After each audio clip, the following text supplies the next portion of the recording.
तो आखिर नोएडा और गाजियाबाद में अचानक से क्यों बंद किए गए डीजल ऑटो? जाने सरकार की क्या है पूरी प्लानिंग इस वीडियो में। नोएडा और गाजियाबाद में बढ़ते प्रदूषण के बीच यूपी सरकार ने डीजल ऑटो पर सख्त प्रतिबंध लगा दिया है। एनसीआर के कई जिलों में चरणबद्ध तरीके से ऑटो बैन लागू होगा। जानिए किन शहरों में पाबंदी लगेगी और क्या है सरकार के नए प्रदूषण नियंत्रण उपाय। जब दिल्ली एनसीआर की हवा धुंध की मोटी चादर में कैद हो जाए, सड़कें कोहरे की सफेद धुंध में गुम हो जाए और सांस लेना तक मुश्किल हो जाए, तब सरकारें मजबूर होकर कदम उठाती हैं। ठीक यही तस्वीर इस समय एनसीआर और उससे सटे यूपी के जिलों में दिखाई दे रही है। बढ़ते प्रदूषण और बेहद खराब एयर क्वालिटी के बीच योगी सरकार ने एक बड़ा फैसला लेते हुए नोएडा और गाजियाबाद में डीजल ऑटो रिक्शों पर पूरी तरह रोक लगा दी है। दिल्ली एनसीआर में प्रदूषण का स्तर लगातार खतरनाक स्थिति में बना हुआ है।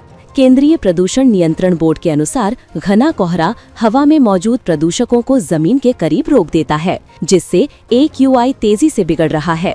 इसी वजह से डीजल ऑटो को सबसे पहले निशाने पर लिया गया है। सरकारी जानकारी के अनुसार 31 दिसंबर तक चरणबद्ध तरीके से इन जिलों में डीजल ऑटो पर पाबंदी लागू कर दी गई है। नोएडा, गाजियाबाद, बागपत, मेरठ, हापुड़, बुलंदशहर, मुजफ्फरनगर, शामली। इसी के साथ मेरठ में प्रतिबंधित वाहनों के नए परमिट और परमिट नवीनीकरण पर तुरंत रोक लगा दी गई है। एनसीआर के यूपी हिस्से में प्रदूषण को नियंत्रित करने के लिए प्रशासन और परिवहन विभाग द्वारा संयुक्त रूप से यह कदम उठाया गया है।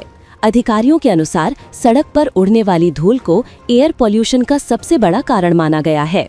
इसी वजह से एक विस्तृत कार्य योजना लागू की गई है, जिसके मुख्य बिंदु हैं शहरों की सड़कों का पुनर्विकास, धूल नियंत्रण के लिए स्प्रिंकलर, एंटी स्मॉग गन, सड़कों की यांत्रिक सफाई, संवेदनशील इलाकों में धूल नियंत्रण अभियान, भारी प्रदूषण फैलाने वाले वाहनों पर सख्ती। सरकारी बयान के मुताबिक पर्यावरण, वन एवं जलवायु परिवर्तन विभाग के प्रमुख सचिव को इस पूरी कार्य योजना का मुख्य नोडल अधिकारी नियुक्त किया गया है।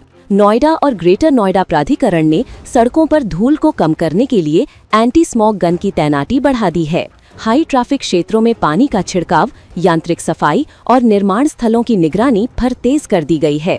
अधिकारियों का कहना है कि प्रदूषण पर काबू पाने के लिए ये सख्त कदम आवश्यक हो गए थे।